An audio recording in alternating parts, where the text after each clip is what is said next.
Okay, quick music disclaimer here. I do not own the rights to this music, which belongs to the rightful owner, who is the intoxicating mind of Dr. Frankenstein. So he made my intro and my outro, and I hope you guys enjoy. Check them out on Spotify and YouTube, and no copyright infringement is intended. Have a good day.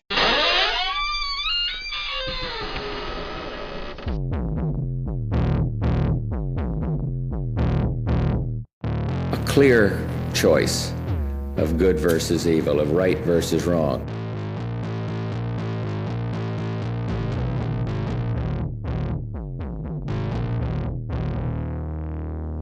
Twisted Tales. Welcome back to Twisted Tales, folks. Now, the next little tale here, we're going to discuss the case of Holly Bartlett. Now, this tale's a back-home tale, so it's around from my way. Now, Holly was born in Halifax, Nova Scotia, on December 26, 1978. Her parents were Wayne and Marion Bartlett. Now, Holly had been born with a medical condition called microphthalmia. This is an eye condition here, so microphthalmia is when one or both eyes of the baby are very small. Although this condition's pretty rare, it can cause vision loss or even blindness. And there's no known treatment for the condition, but with treatment, over time when they catch it, people with conditions like this can actually grow and develop. So, what causes this, you may ask? Now, could be changes in the genes, taking certain medications, or coming in contact with harmful things. Examples of these harmful things would be like pesticides or other chemicals like that. Now, Holly was completely blind in one eye, but she did have a bit of vision problems in the other, so she had to wear very thick glasses while growing up. And she did learn to do things just like any other child, using limited light and color perception to go on bike rides with her two sisters, Kim and Amanda. Now, around the age of 12, Holly began to rapidly lose what little sight that she had, and she became a little discouraged about that. Now, her sister Amanda, she kind of remembers a funny moment with Holly there at a baseball game here. Holly teased Amanda for dropping a ball at the baseball game, and she jokingly yelled, "What's wrong with you? Even I could have seen that." Now, she was always just keeping up with jokes and being her funny self and everything. So, over time, she had to, get her education and everything, so she attended the Sir Frederick Fraser School for the Blind. Originally, the school was open on Morris Street in Halifax, Nova Scotia. It was known as the Asylum for the Blind back in 1871. Now, Sir Frederick, he was the superintendent, and he was also visually impaired himself. Now, she got all the care and education that she needed here, and she started gaining a newfound confidence. So, she got to know her classmates very quickly. She gained knowledge of how to use a cane, and she applied herself while in the school. So, there was little things that she began to do. She also had some hobbies like horseback riding, and even over the school years, she would graduate with several awards, including the Walter and Wayne Gretzky Scholarship. Now, this is offered to high school graduates that have impairments that are entering their first year of post-secondary education. Shortly after this, Holly then enrolled at St. Francis Xavier University up in Antigonish, Nova Scotia. She had a guide dog at this time. His name was Willow. And Holly was just enjoying the campus life. She was fitting in quite well. And a lot of teachers and students genuinely cared for Holly. She was a very smart woman, very independent, and some recall that she started doing everything on her own. At one point, the Canadian National Institute for the Blind, they had a hand in having all of her textbooks translated into Braille. Now, Holly's second year of college had been spent off campus, so she did some volunteer work, research, teams, all that shit, and she ended up traveling over to Guatemala and Mexico. Both very cool places to travel, especially for like a student like Holly. And in 2002, she graduated on the dean's list, and that's a very high fucking expectation for anybody. And like the dean's list there is an academic award that's used to recognize the highest level scholarship demonstrated by students in college or university. Now, after graduating with the wicked honors that she did, she began a master's at Carleton University in Ottawa, Ontario, which was founded in 1942 as Carleton College. And it's a pretty cool college. I mean, the institution originally operated as a private, non-denominational evening college to help some returning World War II veterans. Now, after Carleton University, Holly decided to head back home for a little bit. Her father was not feeling the best, and she wanted to stay close to home for a little bit. Now, she met a guy who became her boyfriend for just a short amount of time. Now, she took contracts working as a researcher for the Nova Scotia government during this time. But it was only temporary work, which she wasn't overly fond of, because she wanted something more permanent, more challenging. In 2004, her seeing eye dog Willow ended up developing diabetes and had to retire as a guide dog. And even with having Willow, there's certain times that, if she wanted to go out with friends or other places, she'd had to find a sitter for her dog, or she'd had to, get somebody in to watch him. So it was a little bit of a hassle. So she didn't really think that she needed another one going forward. Now, with all her spontaneous shit going on, her adventurous side started to blossom. She made plans to go skydiving with a friend named Kirk Furlot. Now, Holly completed a tandem jump.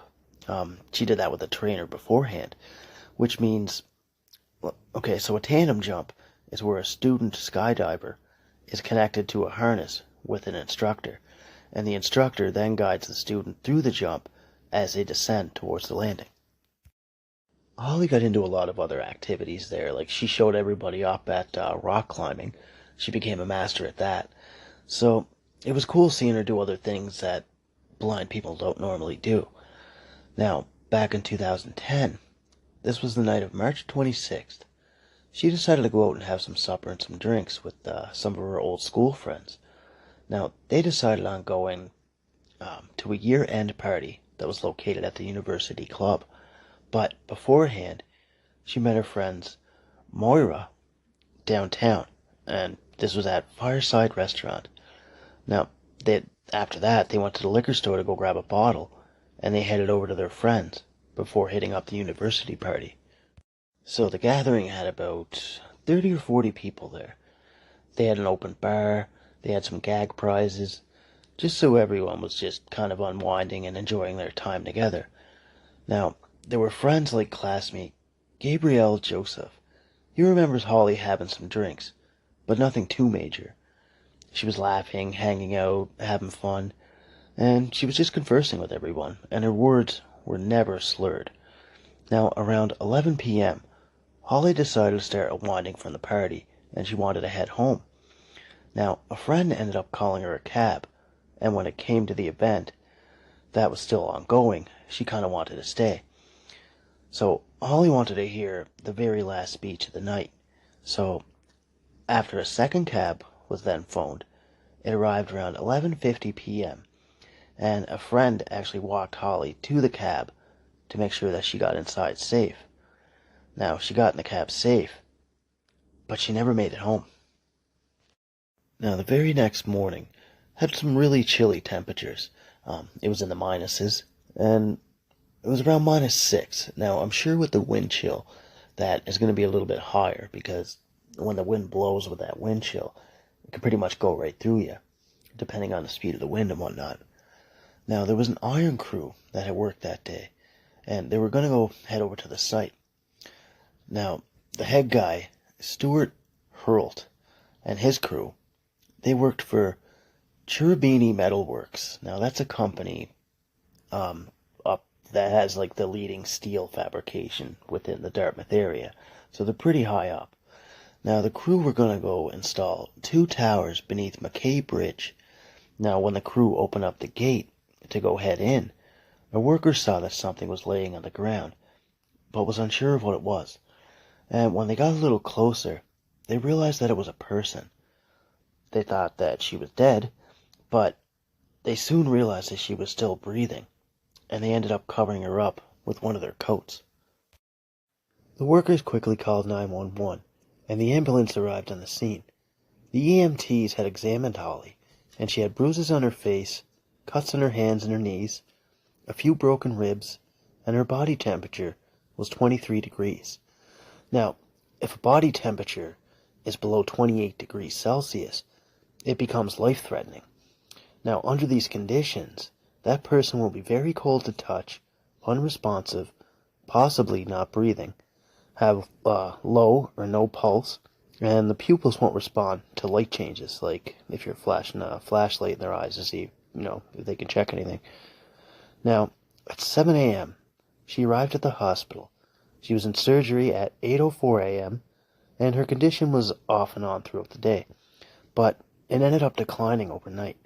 Now, the next day, Sunday, doctors had agreed that any further support was futile, and this would prolong her death. Holly was pronounced dead at 10:45 a.m. Not even 24 hours later, police had ruled her death as accidental, mainly because she had a blood alcohol level of 0.09, and along with being blind, that was a factor in her becoming disoriented and stumbled off the edge of a tall concrete abutment. Now, this was at the end of the bridge. Now, even though her family questioned this because Holly had been very capable of traveling, she had a good sense of direction, and she knew how to use her walking cane. Now, the bridge was only a mere 300 meters from her home. Now, her family mentions that Holly, if lost, she wouldn't have walked around aimlessly, because she would end up more lost. She most likely would ask somebody for help if nearby, or she would have stayed in one spot until she gained control of the situation. During the course of the investigation, police dismissed the possibility of any foul play in the matter. There were a few things that would make it appear to be that way, though. Now, around where Holly was found, there laid a black Harley-Davidson hat. There'd been no indication of it being examined, or put into evidence for that matter. There were some items in her purse that were not found near her body. And in the parking lot of her apartment building, about 300 meters away, police said that they actually searched the whole area, but they failed to miss Holly's walking cane. That was actually located by her friends a few days later, after police had finished their search. Now, her purse contents, however, they had an expired school card in it, a bus pass, Tim Hortons coffee card, some gloves, sunglasses, and her ID from the Institute for the Blind.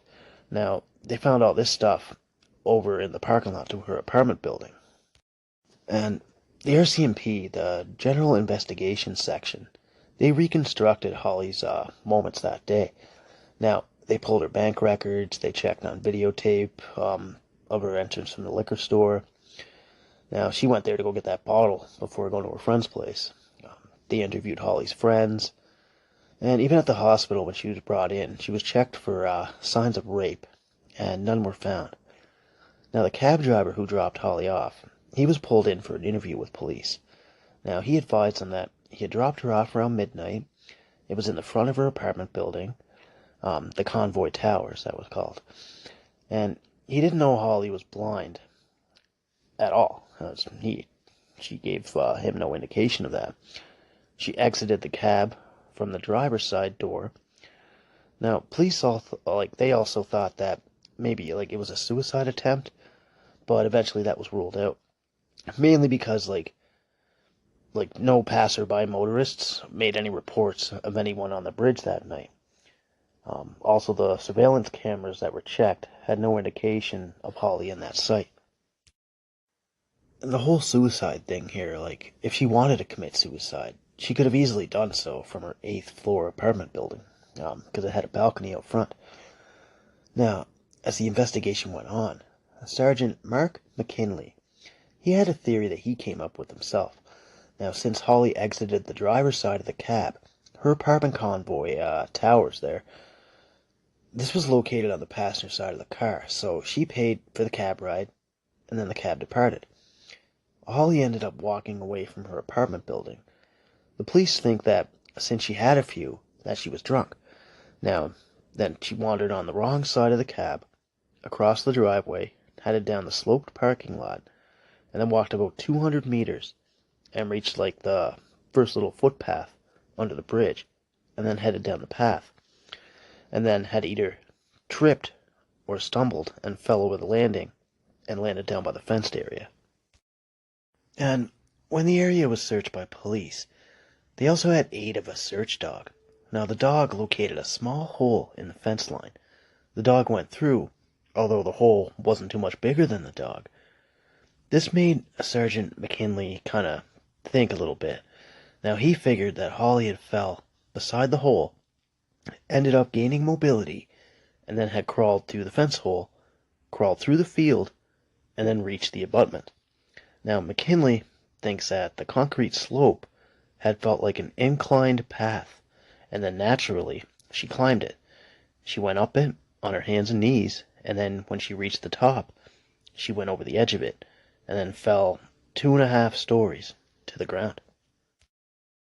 The police, thinking that this was like a pretty much open and shut case, it's kind of just like police just fucking said, a drunk blind woman fell, and she died, and that's it.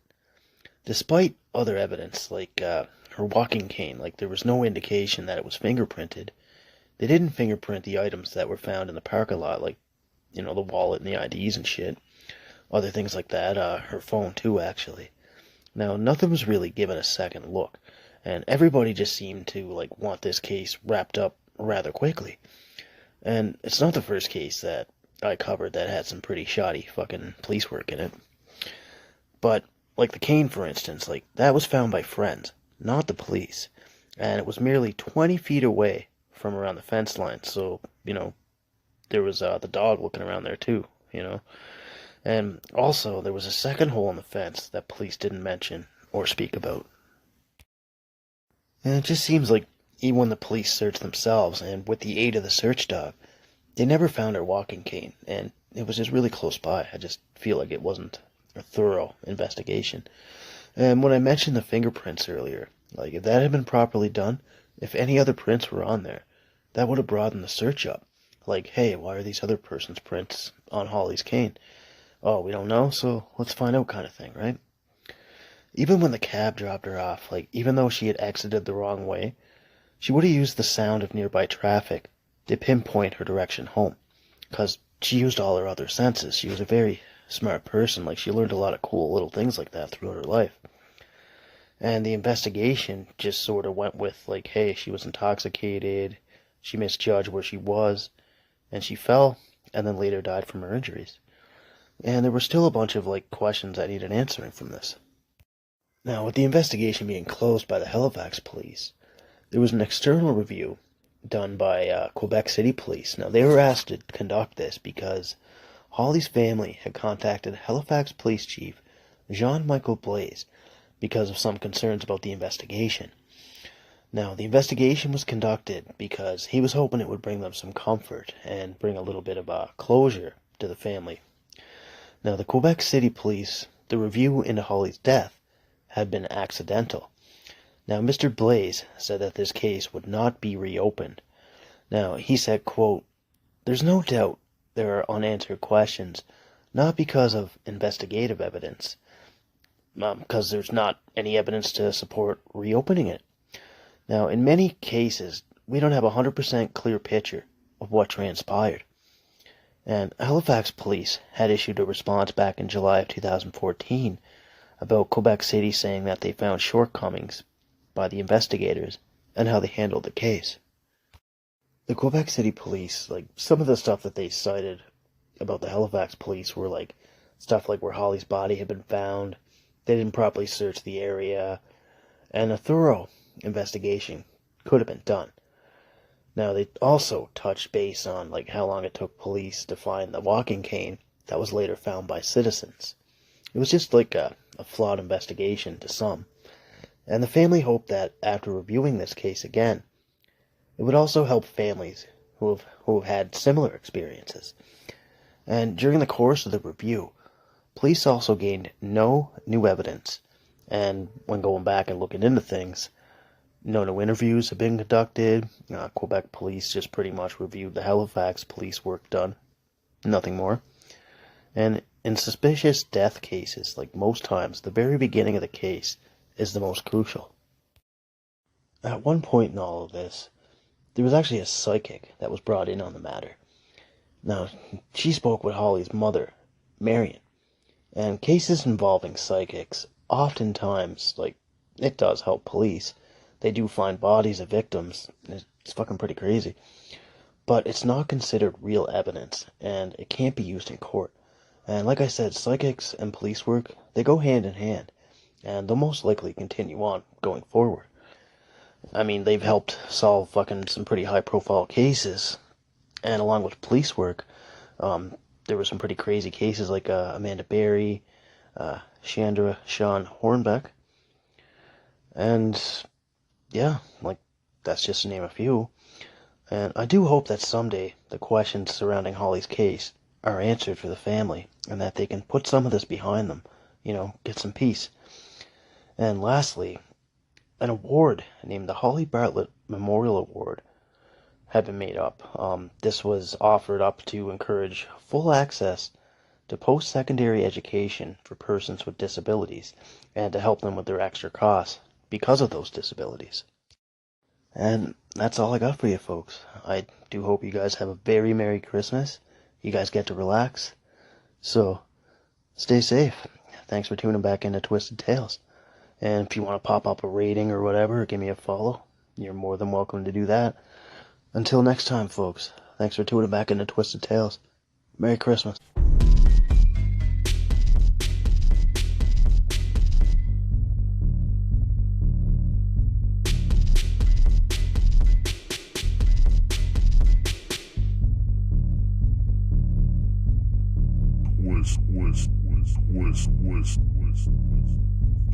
Twisted Tales.